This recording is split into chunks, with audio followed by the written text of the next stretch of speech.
Good morning and happy Sabbath, everyone.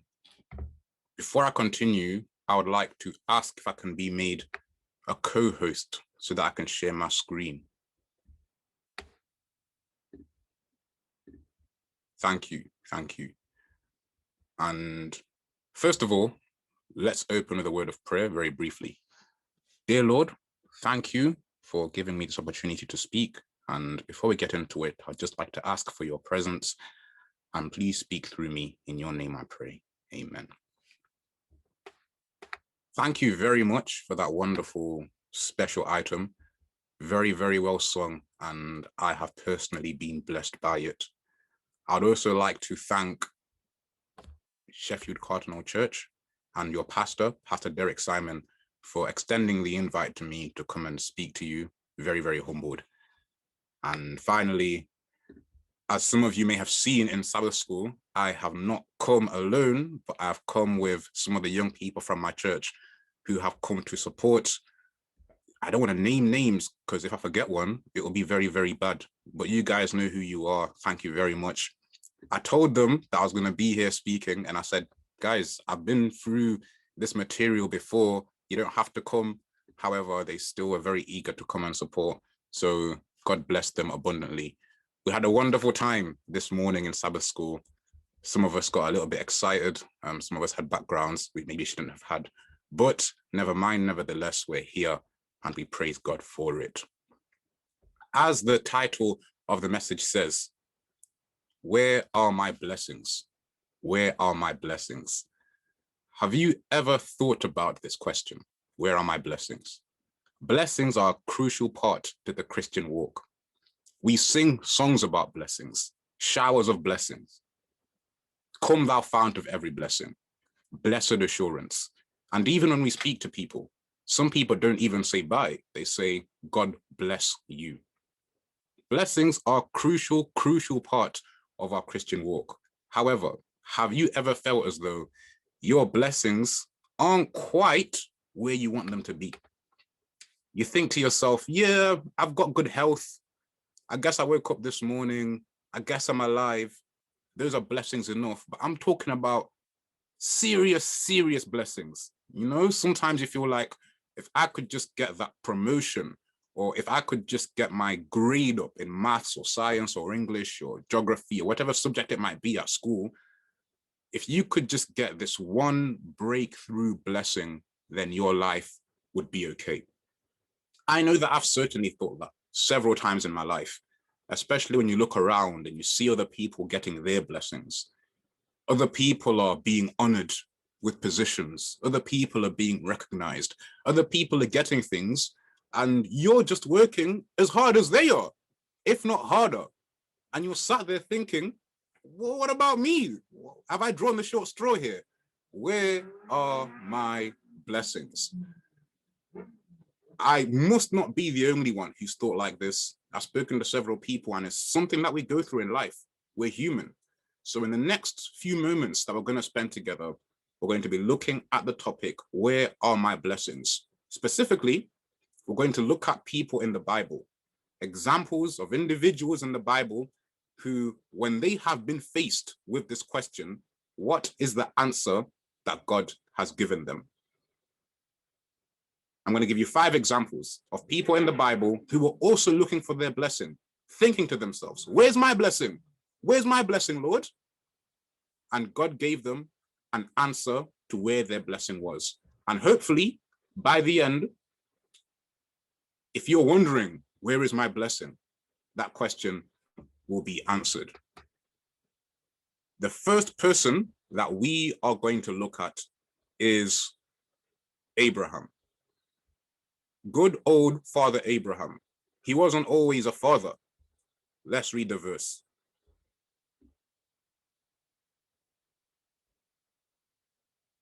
And Abram said, Lord God, what wilt thou give me, seeing I go childless, and the steward of my house is this Eliezer of Damascus?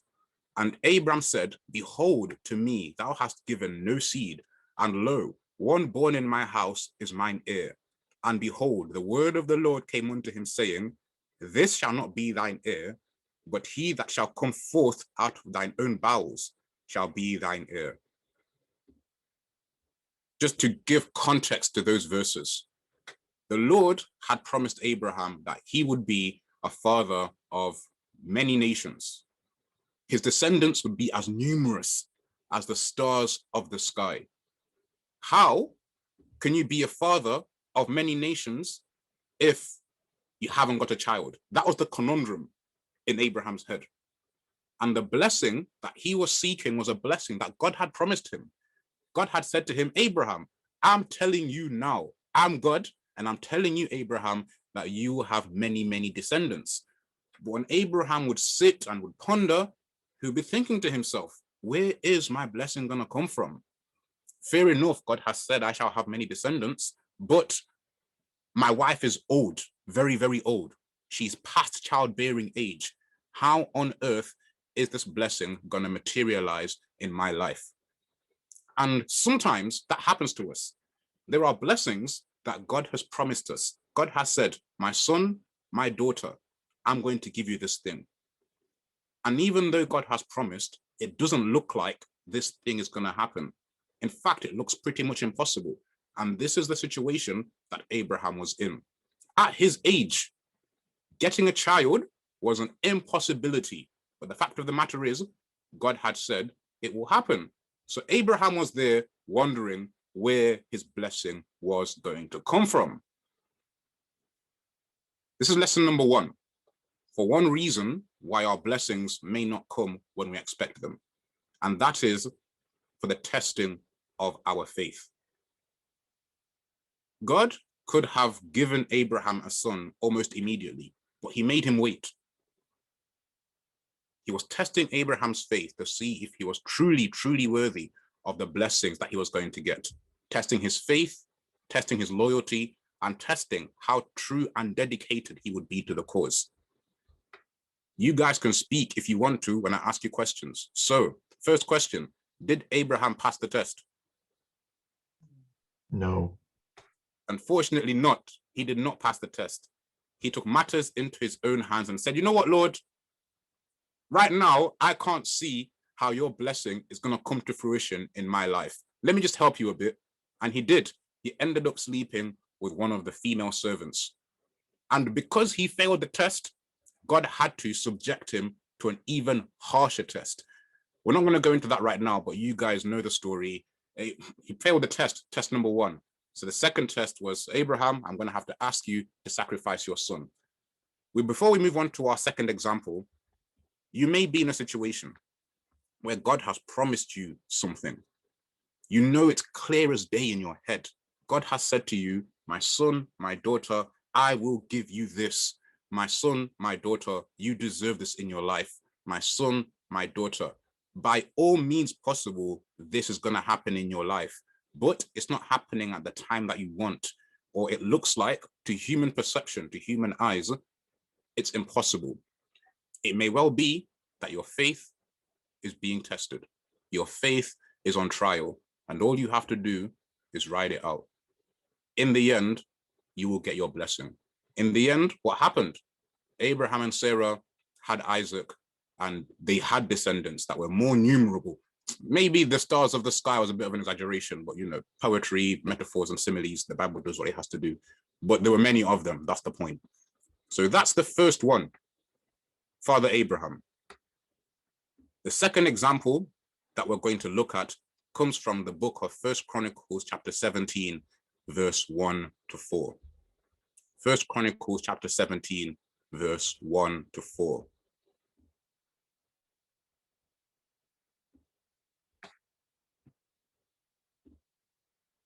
And share the screen for the verse. Now it came to pass, as David sat in his house, that David said to Nathan the prophet, Lo, I dwell in an house of cedars, but the ark of the covenant of the Lord remaineth under curtains. Then Nathan said unto David, Do all that is in thine heart, for God is with thee. And it came to pass the same night that the word of God came to Nathan, saying, Go and tell David my servant, Thus saith the Lord, Thou shalt not build me an house to dwell in. David, one of my favorite characters. He had a life of adventure, a life of betrayal, a life of infidelity, many, many things happen in his life. The thing that's going on here is David, in all his life and all the things that he has done, the last thing that he wants to do that would be a blessing to his heart is to build a temple for the Lord. That is one of the burdens on his heart. He really, really wants to do this. He's achieved so many things in his life. He's conquered Goliath. He's been able to take over many, many territories. But one of the things he desperately, desperately wants to do is build a house for the Lord.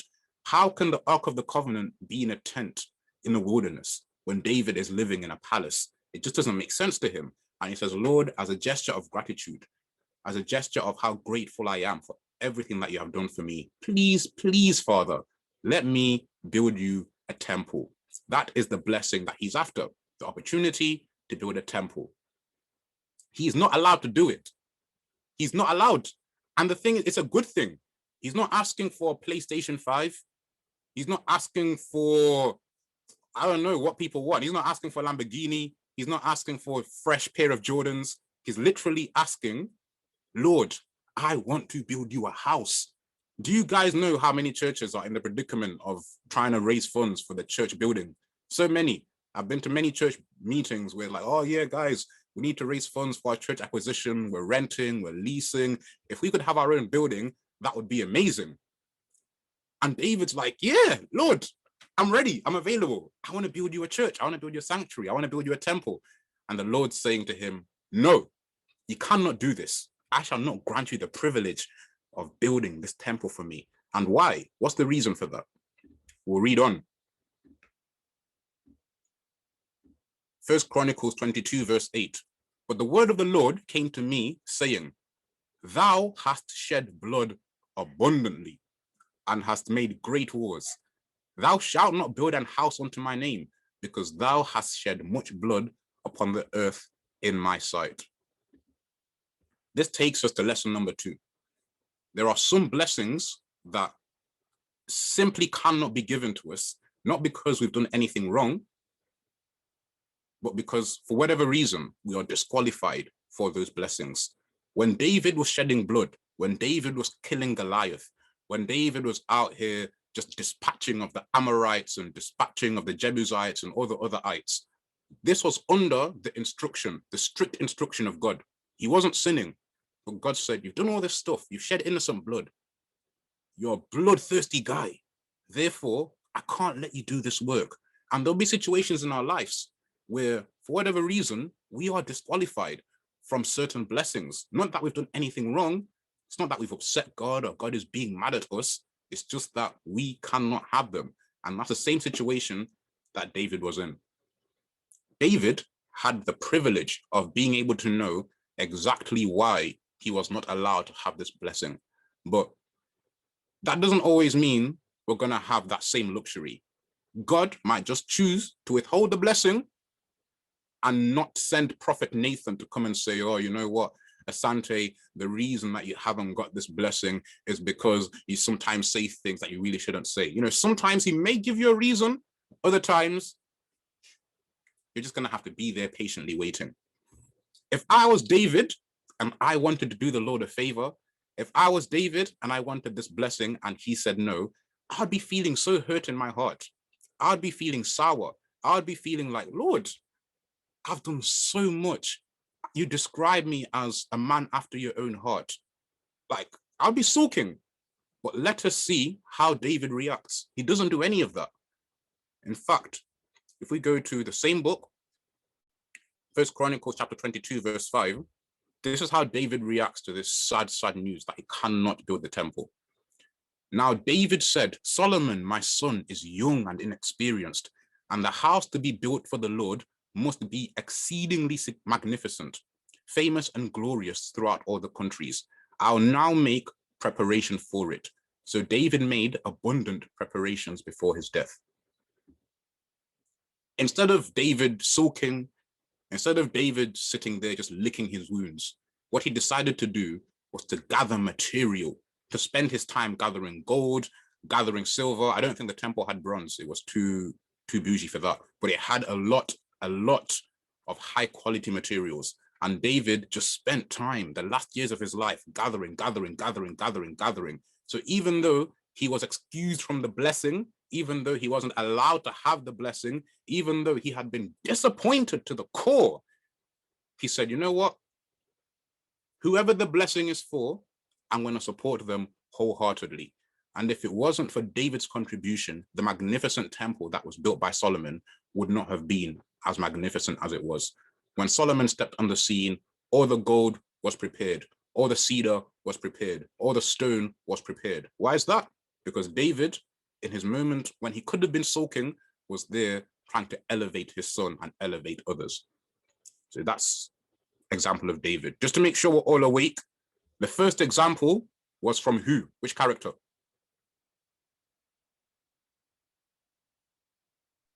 Abraham. Abraham, thank you. We've just done David, and now we're about to move on to another example of why blessings might be refused or potentially delayed.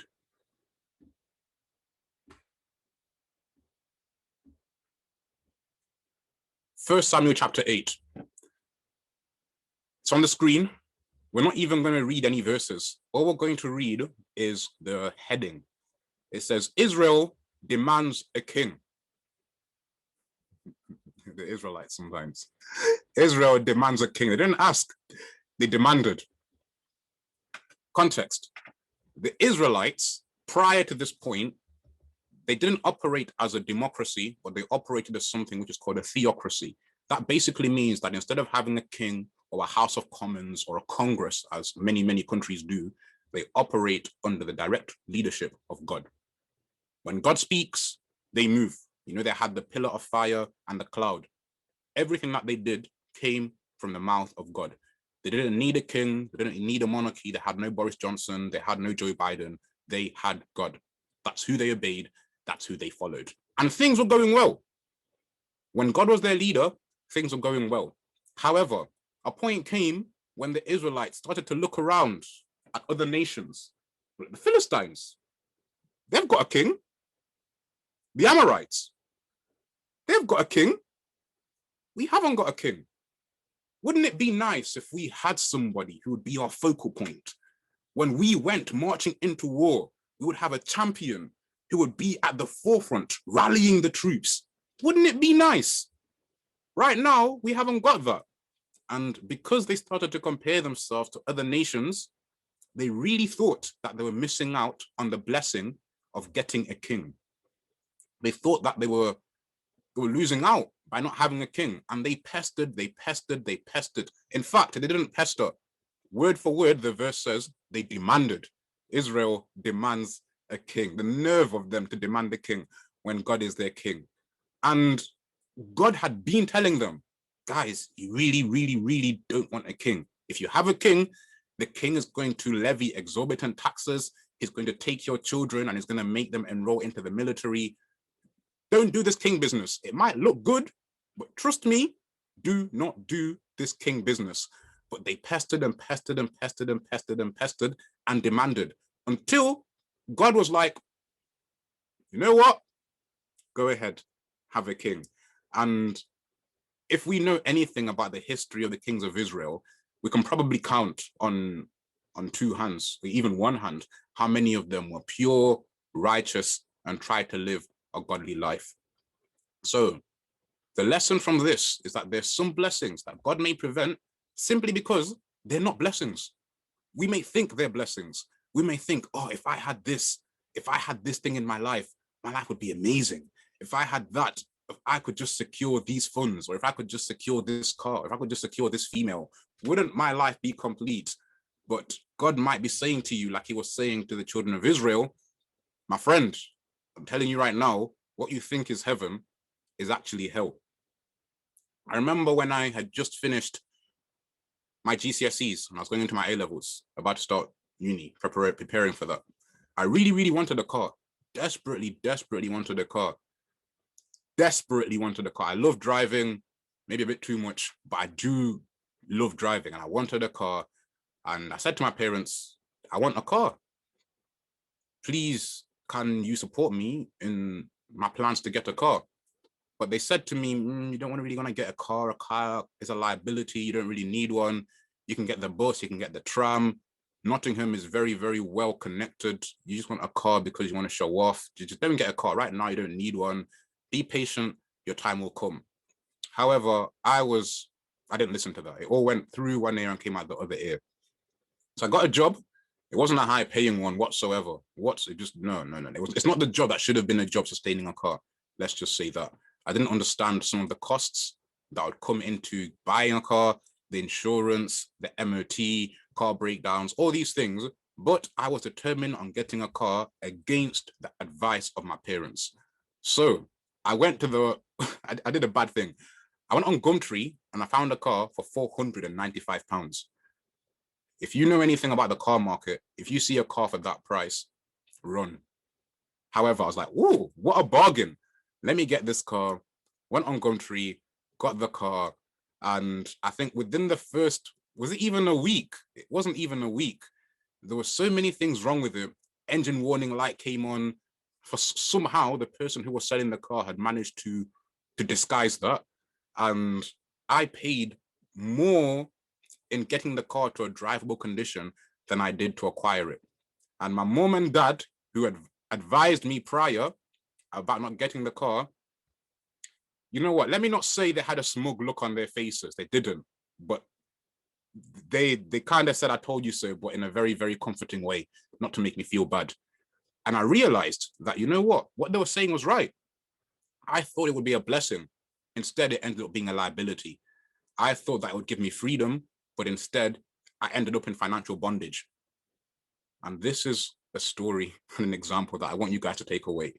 That every time, not every time, but sometimes when you're not getting your blessings or what you feel that God really should be giving you, it could be because it's not really a blessing.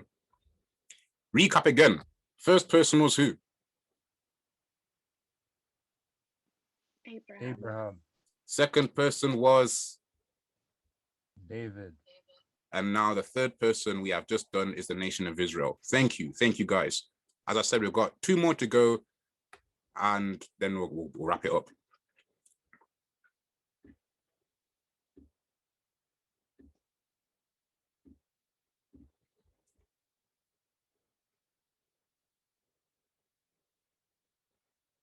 Not that one, but this one. Aha! It's our friend, Moses, from the children's story. So we're going to revisit this story since we've literally just told this story. I'm not going to spend long on it at all. It says, and Moses took the rod from before the Lord as he commanded him. And Moses and Aaron gathered the congregation together before the rock. And he said unto them, hear now, ye rebels, must we fetch you water out of this rock? And Moses lifted up his hand, and with his rod he smote the rock twice, and the water came out abundantly, and the congregation drank, and their beasts also. And the Lord spake unto Moses and Aaron, because ye believed me not to sanctify me in the eyes of the children of Israel, therefore ye shall not bring this congregation into the land which I have given them. It's very straightforward. The blessing that was in store for Moses was being able to occupy the promised land, Canaan. This was literally everything that he had lived his life for. He gave up the life of being Prince of Egypt to being a shepherd and leading the children of God through Israel to get to the promised land. This was the blessing that he was literally called to do. But at the final moment, he wasn't allowed in. And I think this is probably the most sorrowful and the most sad of examples, that there are some blessings that are withheld from us because we have done things, wrong things, that preclude us from getting those blessings. God wanted to give us those blessings. He really, really wanted to, but there are times where we may have been impatient. There are times where we didn't follow sound advice. There are times where, in a moment of madness, I'll call it, when the devil got the better of us and God is saying, you know what, my son, my daughter, I really, really, really wanted to give you this. But if I give you this, it's going to look like I'm condoning your behavior. Some people think, you know what, God was a little bit harsh, not allowing Moses to enter the promised land. just after one minor sin, one minor sin. However, if the Lord had condoned that, the impression that would have been left on the children of Israel is that, you know what, if big man like Moses can get away with this, then maybe sin really isn't as bad as God said it was. But God had to straight up nip it in the bud and say, regardless of who it is, you could be big leader Moses, or you could be little child who's just been born yesterday. Sin is sin. And I have to make that very clear. That's what God was saying. And unfortunately, he didn't enter the promised land. If you know the story, the Lord had mercy, took him to heaven anyway. However, just for dramatic effect, he wasn't allowed into the promised land. So that's that one there. The final one that we're going to look at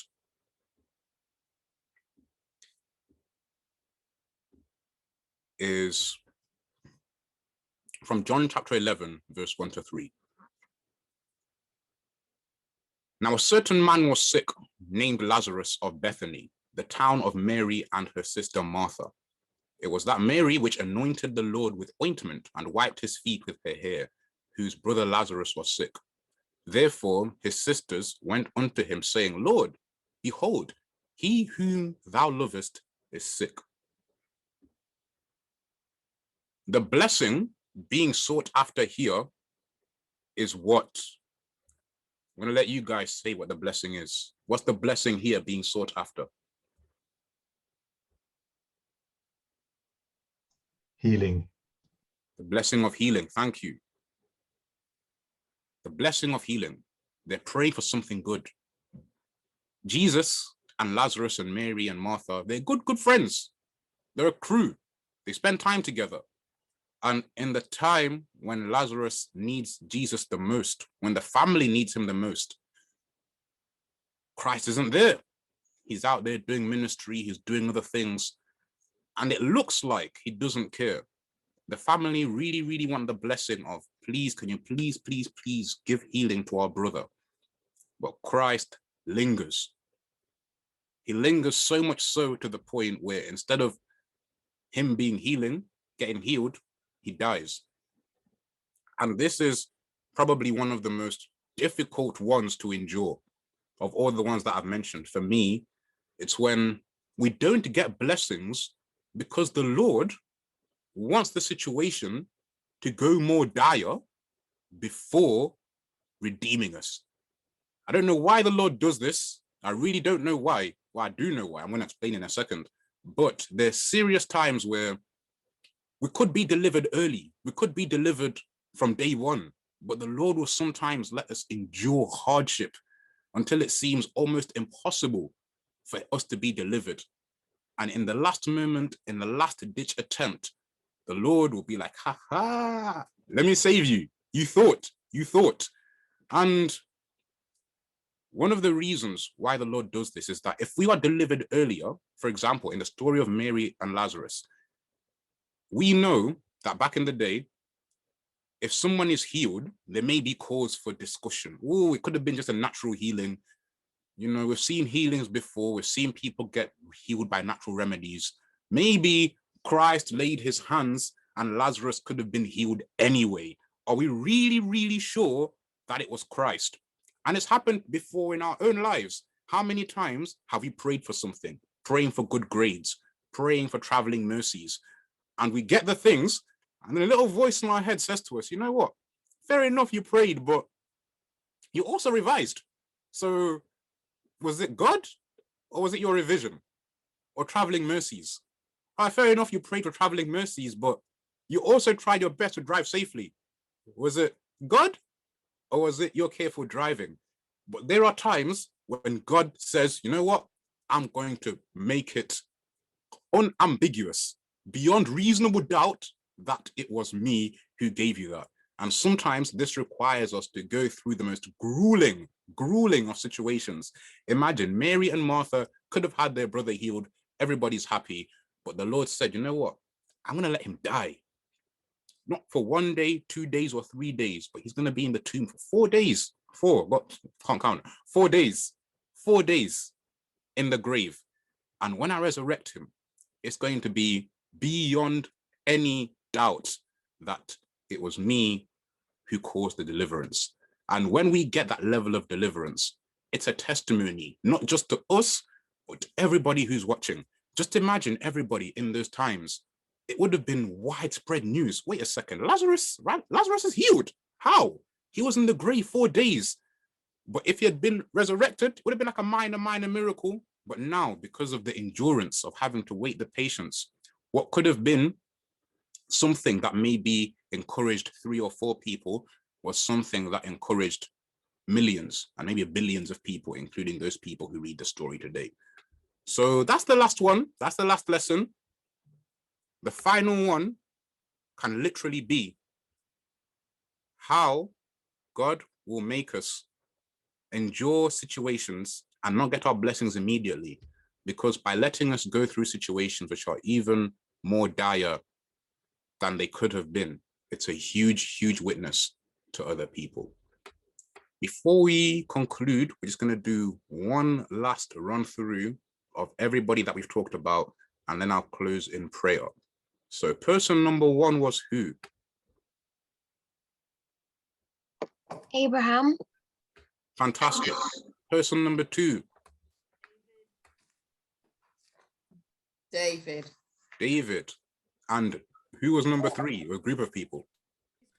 Israelites. Israelites. 4th one was? Moses. Fantastic. And we've just spoken about Mary and Martha. I hope that these examples have encouraged you and given you hope. You may be in situations where you're thinking to yourself, as in the beginning, where are my blessings? Everybody around me is getting a breakthrough. I'm seeing people who are getting blessed, promotions, they're getting their health restored. Their children who once left the church are now coming back into the church. What about me, Lord? What about me? Have you forgotten about me? No, he has not forgotten about you. He has not forgotten about me. There are sometimes reasons that we have to go through situations, and it's all in the hands of God. Amen.